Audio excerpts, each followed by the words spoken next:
Nah, orang Betawi nih, ya kan, nggak jauh. Abang tadi ngeluarin statement bahwasanya suku Betawi atau leluhur Betawi adalah raja dari segala raja. Betawi itu punya peradaban tua. Nah, sekarang persoalannya memang kita karena dia ibu.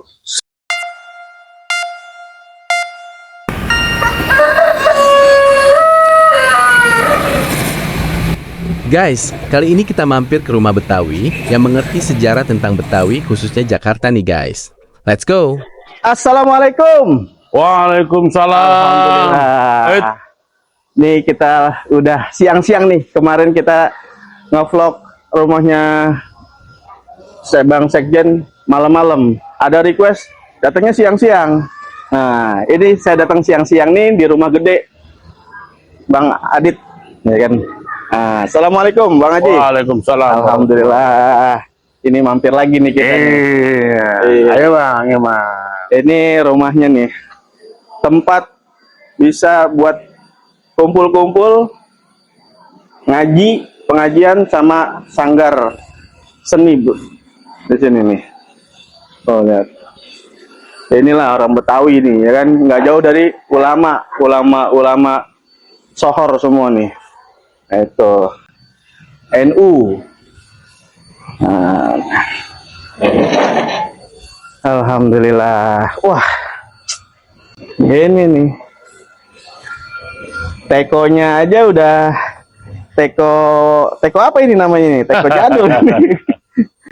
Ini diusap-usap keluar jin kagak? Kan insyaallah. Bagaimana sehat? Alhamdulillah. Udah kemana aja kayak ini? Sibuk banget kayaknya nih. Saya ikutin permintaan netizen ini. Oh begitu. Iya, katanya Bang, kalau main ke rumah Betawi jangan malam-malam. Oh gitu. Ini kayak datang siang-siang nih. Ah iya. Nah, awalnya nih panas terik tapi tetap adem karena ada foto-foto alim ulama ini, masya Allah ini masih menjalankan tradisi leluhur kita ini, Kiai Abdullah Syafi'i, Kiai Muntaha Al-Hafiz, masya Allah nih, Gus Dur, Kiai Abdurrahman Wahid, Hadratul Syekh, masya Allah ini wali kutub semua ini. Insya Allah. Alhamdulillah. Ya. Ya sejuk Bang Iman. Kabarnya nih, apa kira-kira yang bisa saya sampaikan nih Bang Iman? Alhamdulillah Bang. Kita masih terus menggali adat istiadat, terus sejarah leluhur. Sejarah leluhur dari kaum Betawi. Gitu Bang Iman. Nah, ini kan kita di Betawi ini masih perlu banyak literasi tentang kebetawian ini. Iya, sebenarnya iya. Bang Haji, kebetawian kita ini bisa jadi ini gimana nih supaya meningkatkan? Ya, jadi memang begini Bang Iman ya. Betawi itu unik sebetulnya. Iya. Unik, keluar dari standar umumnya. Tapi keunikan itu ada sejarah panjangnya.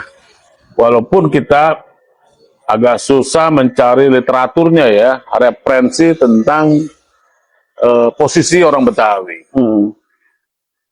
Memang kalau secara akademik, kalau pengetahuan untuk menemukan siapa itu Betawi agak susah. Ya. Tapi kita masih menyaksikan serpihan-serpihan itu bahwa Betawi adalah sebuah suku bangsa yang udah cukup tua. Kalau secara akademik kan jelas ada batasannya misalnya, kan? Bahwa suatu suku itu ada kalau dia punya leluhur yang jelas. Dari mana asal usulnya begitu, ada catatannya. Nah Betawi terputus tuh. Itu faktornya macam-macam lah ya. Ada kriteriain. Yang pertama tadi terputusnya nasab orang Betawi. Iya, kita tahu agak susah tuh kita carinya. Iya. Dari mana sih harus kita bicara? Tapi ntar saya tahu. Yang kedua, secara literasi sulit. Catatan itu. Catatan tentang orang Betawi. Iya. Lagi-lagi itu menyebabkan orang Betawi susah mencari jati dirinya, dari mana dia sebetulnya. catatannya minim. Iya. Sehingga Betawi itu menjadi serpihan-serpihan yang berserakan sebetulnya. Oh. Yang ketiga, Hmm. itu yang membuat terputus adalah tentang artefak. Ya. Bukti-bukti sejarah bahwa keberadaan orang Betawi agak susah nyarinya. Tapi saya katakan tetap ada gitu. Iya. Cuman yang nama tadi serpihan tidak utuh. Apakah serpihan ini serpihan piring, gelas, mangkok, atau gerah bayang lain? Hal itu ibaratkan Betawi itu sebuah suku, dia belum terbentuk. Apakah dia utuhnya kayak apa? Tapi serpihan itu ada gitu loh, Bang. Iya. Nah, ini nggak bisa dipungkiri. Tapi ada yang meyakinkan saya bahwa Betawi itu adalah suku tertua. Oh, jadi Betawi suku tertua nih. Tertua. Bahkan Kenapa tuh, Bang? Begini, kita bisa ambil sejarah nanti ya. Bahwa dia suku tertua, kita lihat dari sejarah kita yang punya catatan tentang Salakanegara misalnya. Kita tahu bahwa Salakanegara adalah cikal bakal kerajaan-kerajaan di Nusantara. Dia kerajaan tua yang berakhir masa kekuasaannya di abad ke-5. Artinya dia ada sebelum abad ke-5. Iya. Atau 0 abad udah ada sebelum Masehi. Nah, ini masalahnya kan nggak punya catatan tentang kerajaan Salakanegara. Itu sangat minim histori catatannya. Tapi orang mengakui bahwa Salakanegara itu diantaranya adalah kawasan yang disebut dengan Tanah Betawi, Jakarta itu. Memang dia jangkauan luas gitu kan, tapi orang mengakui juga bahwa Salakanegara adalah cikal bakalnya. Cikal bakal yang banyak melahirkan kerajaan-kerajaan di Nusantara. Artinya Salakanegara bisa dikatakan basisnya adalah mungkin di Jakarta ya. Ya, kita memang tidak bisa mengklaim Jakarta, karena memang kawasannya cukup luas. Yang kedua tadi, literatur tentang di mana posisi ibu kota nggak ada. Ini yang sulit kita menentukan. Tapi yang jelas, saya seorang Betawi itu punya rasa. Rasanya itu ya kita gitu loh. Nah, itu ada semacam pengakuan yang tidak ditulis bahwa orang Betawi itu ya rasanya sebagai suku tertua dari garis Salakanegara itu ada di kita. Yang adalah warisan karakter. Jadi yang diwariskan karakternya gitu loh. Karakter dari Salakanegara orang Betawi yang melahirkan kerajaan di Nusantara. Jadi orang Betawi saya katakan sekali lagi, orang Betawi itu menjadi rajanya para raja sebelumnya. Induknya raja para raja. Raja dari seluruh Nusantara. Oh, berarti karena karakter Betawi itu adalah raja dari raja-raja. Raja-raja. Dari Nusantara itu. Karena tadi kita tariknya dari Salakanegara. Dan kawasan yang dikatakan Batavia itu atau Betawi itu kan dia Jabodetabek sebetulnya. Mulai dari Tangerang Selatan, Tangerang Kabupaten, Tangerang Kota, Depok, Bekasi Kabupaten, Kerawang, itu masih jazirah kawasan Betawi. Dan itu bagian dari Salakanegara. Nah, saya berpikiran bahwa Betawi itu yang kawasan adalah induk pusat peradabannya. Kenapa pusat peradaban? Saya mengatakan pusat peradaban karena pusat peradaban itu lahir dari sebuah laut dan sungai. Ya. Jadi yang namanya laut dan sungai itu terbentuknya peradaban. Kenapa? Karena terjadi interaksi antar manusia atau antar kelompok. Iya. Di Jakarta kan banyak banget tuh sungai. Makanya yang namanya Sunda Kelapa itu pusat interaksi. Ditambah lagi, saya baru melihat hampir di dunia ya, kota yang paling banyak dilalui sungai, yaitu Jakarta. Oh iya. Berarti itu pusat peradaban. Kenapa terjadi interaksi antar manusia, antar pendatang dengan penduduk asli, sehingga melahirkan peradaban baru. Karena dulu peradaban manusia itu di jalur air, sungai dan laut. Jalur air yaitu sungai mengarah ke laut. Makanya saya bisa berasumsi mengatakan bahwa tanah Betawi itulah pusat rajanya para raja, melahirkan para raja. Tarikanlah ke Salakadegara. Aku lihat peta itu Salakadegara, Betawi bagian itu. Yang ketuanya adalah Akitirem. Itu ketuanya. Leluhurnya kata Anda, leluhurnya yang kita kenal dalam catatan sejarah itu Akitirem. Nah ini kan menjadi cikal bakal. Nanti kita bisa buka tuh Akitirem punya anaknya mana, kemana nanti kita buka pada hal yang lain. Tapi sekarang bahwa kita yakini dulu. Memang kalau secara ilmiah, secara akademik kita tidak menemukan. Tapi itu ada rasa itu kayak makanya tadi ada karakter, warisan karakter. Warisan karakter yang dimiliki oleh orang Betawi. Itu ada karakter raja sebetulnya. Karakternya ya. Karakternya. Karena, apa? Kalau catatan itu kan karena mungkin ya bisa literatur itu, literasi itu di bumi hanguskan sama orang pendatang. Pendatang itu bisa kaum imperialis, kaum mana saja. Yang penting dia datang ke tanah Betawi lalu menghapuskan memori itu sehingga kita nggak punya catatan sejarah. Tapi ada catatan yang serpihan seperti itu. Atau tadi menghapus tentang artefak, bukti-bukti keberadaan orang Betawi. Sulit dicari, tapi ada. Termasuk tadi tentang siapa sih leluhurnya orang Betawi itu. Nah, kita memiliki warisan karakter. Karakter itulah yang saya yakini adalah karakter raja. Oke, jadi karakter yang dimiliki kaum Betawi itu karakter raja. Raja. Ya? Karena dia sebutin coba karakter yang Bang Iman tahu nih orang Betawi. Orang gini, itu sudah karakter. Coba, yang Bang Iman tahu tentang karakter orang Betawi apa? Tukang kawin. Tapi tukang kawin begini Bang Iman. Kita tahu yang namanya orang banyak istri itu bukan hanya orang Betawi, sebetulnya semua orang juga begitu banyak. Tapi kenapa tukang kawin dinisbatkan kepada orang Betawi? Kenapa? Karena itu karakter raja. Tidak ada raja yang istrinya cuma satu permaisuri, dia pasti ada selir-selir. Oh iya. Jadi raja, karakter orang Betawi itu mirip raja karena tukang kawin, begitu? Iya, itu kan karena dia punya selir, dia punya istri. Negatifnya sesungguhnya adalah bahwa itu bagian dari karakter seorang raja. Karena raja itu selain permaisuri dia punya selir-selir, ya kan? Kenapa banyak selir, banyak orang yang mau sama orang Betawi? Ya karena tadi ada genetik karismatik ya pada orang Betawi. Makanya ada orang bilang orang Betawi ngangenin gitu ya. Nah itu Bang, karakter orang Betawi itu sukanya merentah. Nah, merentah aja nih orang Betawi nih. Orang Betawi nggak mau disuruh. Nggak mau disuruh. Maunya nyuruh.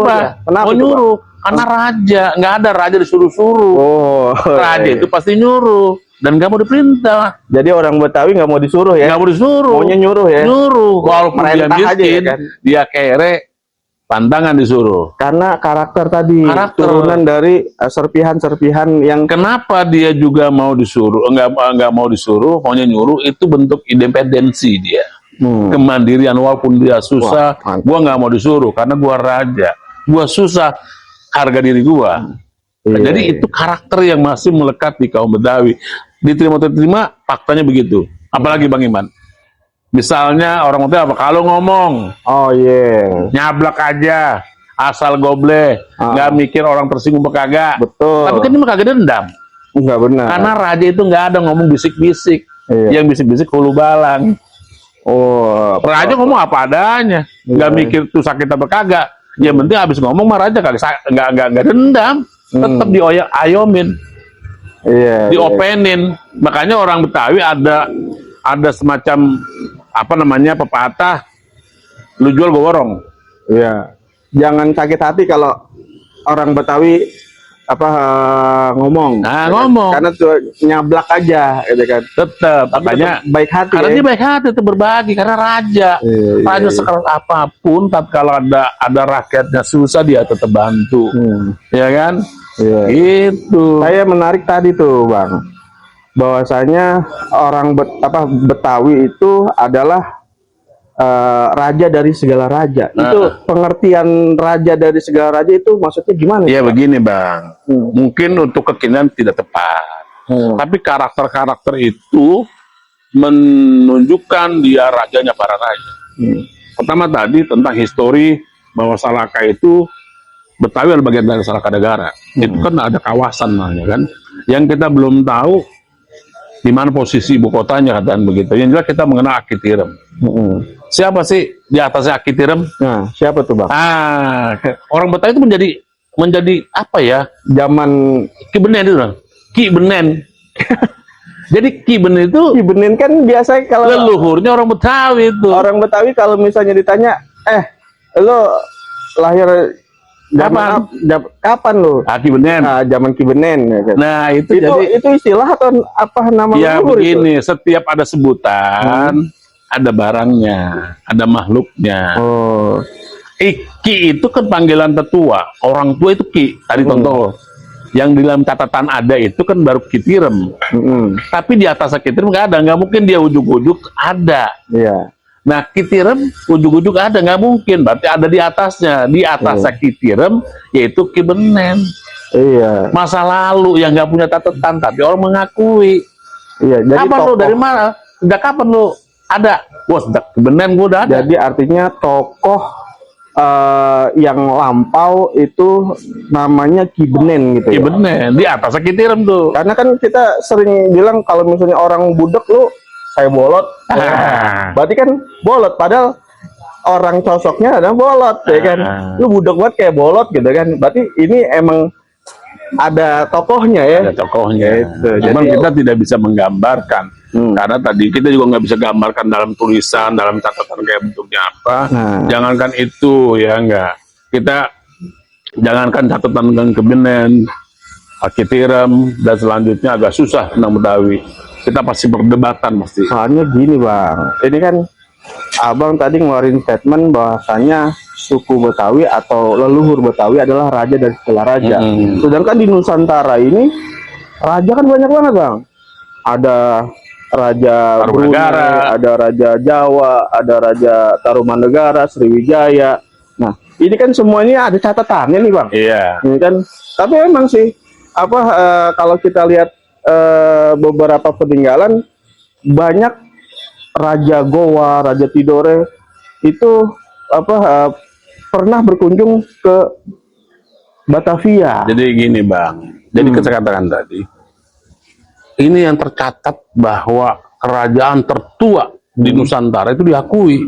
Kerajaan tertua itu Salaka Negara, nggak terbantahkan itu. Kemudian pelabuhan tertua di Indonesia pelabuhan apa? Sunda Kelapa. Sunda Kelapa itu nggak bisa dibantahkan. Nggak mungkin Salaka Negara, Sunda Kelapa itu ujug-ujug ada. Pasti ada cikal bakal, pasti ada rintisan. Nggak mungkin rintisan orang luar, nggak mungkin kawasan tertutup, hutan belantara, orang datang bikin satu pelabuhan. Pasti ada cikal bakal. Siapa cikal bakalnya itu? Adalah masyarakat inti di situ. Nah persoalannya adalah nama, penamaan. Apakah ini suku apa? Yang jelas begini.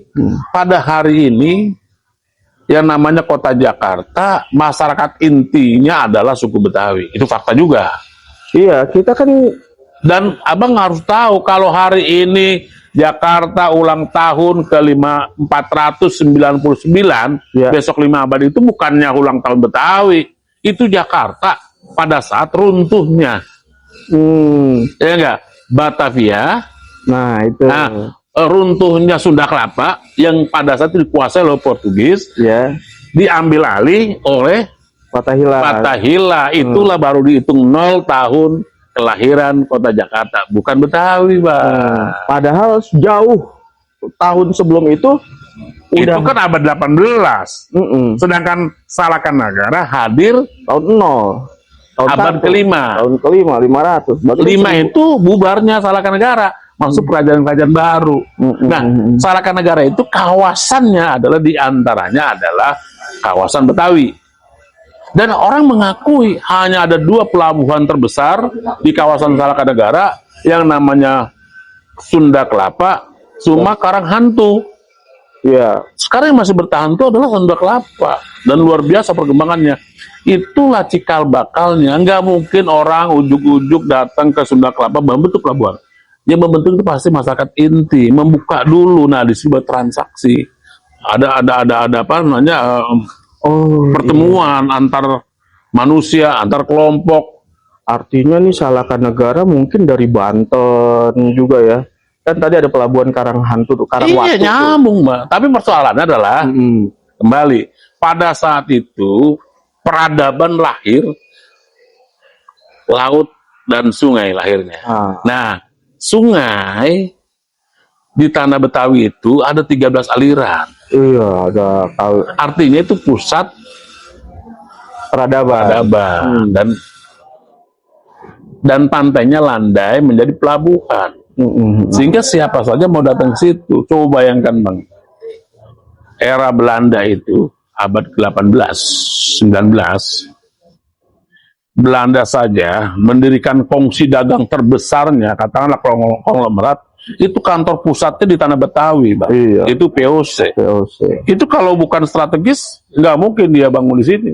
Itu artinya bahwa memang kita punya peradaban tua. Betawi itu punya peradaban tua. Nah, sekarang persoalannya memang kita nggak bisa membuktikan bahwa Betawi itu rajanya Bayi Raja.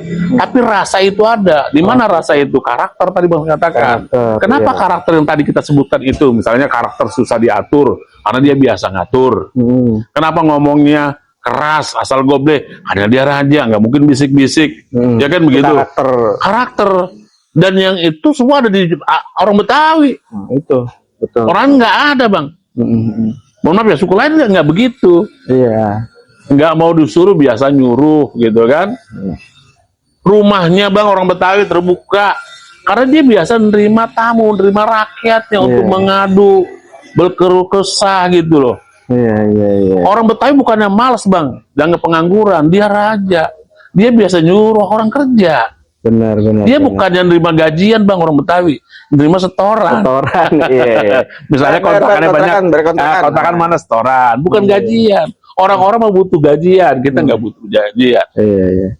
Dan terbukanya Betawi juga sama suku-suku lain tuh menunjukkan bahwa dia ibu, dia induk. Contoh, Bang. Kenapa sih seluruh suku bangsa yang ada di Indonesia? Karena Indonesia itu negara bangsa, Bang. Artinya negara yang lahir karena bangsa-bangsa. Seluruh suku bangsa, kenapa bisa kumpul, bisa guyup di tanah Betawi? Semuanya ada, Bang, di sini. Karena dia ibu. Semua negara ada tanah Betawi dan akur. Nggak pernah terjadi konflik horizontal. Kenapa? Karena masyarakat intinya yang disebut Betawi itu berperan sebagai induk, sebagai ibu. Kalau ibu berarti kan ngayomin. Iya. Ngayomin, Bang. Coba Abang coba cerita. Bagaimana peristiwa pilkada semenjak reformasi pilkada di tempat lain yang pemilihnya dan yang dipilih masih satu suku, dia konflik. Iya. Kenapa konflik? Padahal saudara kan? Iya. Itu hampir semua wilayah terjadi konflik. Pemilihan kepala daerah. Tapi di Jakarta, sekeras apapun ini konflik horizontal, tidak merembet menjadi konflik. Iya. Kenapa? Karena tadi orang Betawinya berperan sebagai ibu. Dia mengajak kebersamaan dan toleran. Tidak mengedepankan perpecahan ya. Ya karena ibu, mana ada ibu tega membuat konflik antar anak-anaknya. Yang ada dia bagaimana merajut kebersamaan agar anak-anaknya rukun dan guyup. Walaupun ibunya akhirnya, mohon maaf ya, sering dikerjain gitu loh. Misalnya orang Betawi tuan rumah, tapi nggak diajak menjadi apa namanya pegawai negeri gitu kan. Ada PJLP nggak diajak, karena ibu sering ngalah gitu loh. Tapi ingat, ini harus tuanya orang Betawi itu bisa sengsara. Kalau dia ngopenin orang Betawi, insya Allah jadi presiden. Ada tokoh kita misalnya, presiden ke-7, dia ngayomin, Bang, orang Betawi, dibikinin perda tentang kebudayaan, ditambahin kawasan Situ Babakan, dibuatan masjid berkarakter Betawi. Makanya dia Redo tuh, karena tanah Betawi itu tanahnya para raja dan ulama. Subhanallah. Sehingga karena redo jadi presiden. Jadi presiden. Coba kalau nipu, Presiden ketujuh, ngerjain ya. rakyat Oh, Betawi iya. nggak jadi apa-apa. Nah, biasa nggak sebut nama. Presiden Ini artinya, ketujuh. Oke. itu kan karena dia berangkat dari Jakarta dan dia ngopenin, Bang. Saya jujur aja, Nah itu. baru kali ini ada gubernur yang bukan orang Jakarta tapi ngopenin. Coba dia buat kebijakan tentang memakai baju Betawi satu kali selama 1 minggu. Iya. Kedua, dia lahirkan perda tentang pelestarian kebudayaan Betawi. Oh iya. Dia tambah kawasan pengembangan budaya Situ Babakan. Dia buat masjid, ya enggak? Ini kan sesuatu yang luar biasa. Iya. Makanya karena dia berangkat dari tanah Betawi, kata saya bilang, Betawi itu melahirkan raja. Raja, Bang, sekarang. Iya, jadi raja. Karena mendapat restu. Walaupun dia bukan orang Betawi, tapi restu ibu menjadikan seseorang Tapi itu dari Bang, raja. Presiden ketujuh itu mau mindahin ibu kota nih.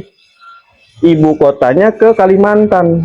Iya. Ya kan? Nah, Terus? itu apa apakah Akan nanti terjadi kehilangan Jadi gini, Bang. keunikan dari Indonesia sudah 2 kali melakukan pemindahan ibu kota. Ini yang ketiga kali, Kait. Ya. Kenapa udah dengar kata presiden kita? Di sono adalah ibu kota Nusantara. politik. Oke. Artinya begini, Bang. Ibu kota pemerintah. Boleh secara formal pindah ke sono, tapi ruhnya.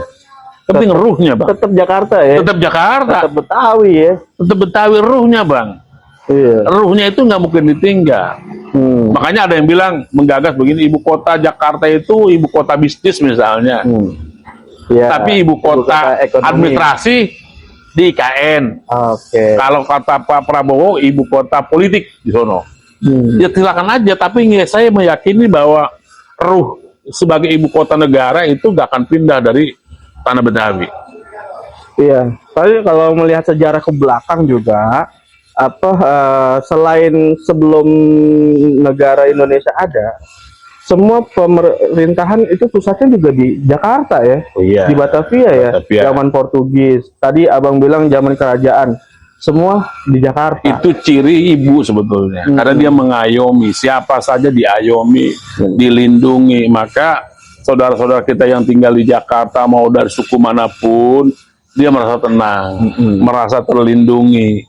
Kenapa? Karena orang Betawi berperan sebagai ibu yang selalu menjaga kebersamaan, menjaga persaudaraan. Iya. Makanya tidak ada konflik horizontal yang dipersoalkan karena persoalan-persoalan yang bersifat lokal. Misalnya pilkada. Beda halnya kalau reformasi itu menyangkut nasional, saudara. Itu kan menyangkut tata negara yang mencakup besar, bukan menyangkut lokal. Makanya masyarakat Jakarta tidak mudah diprovokasi.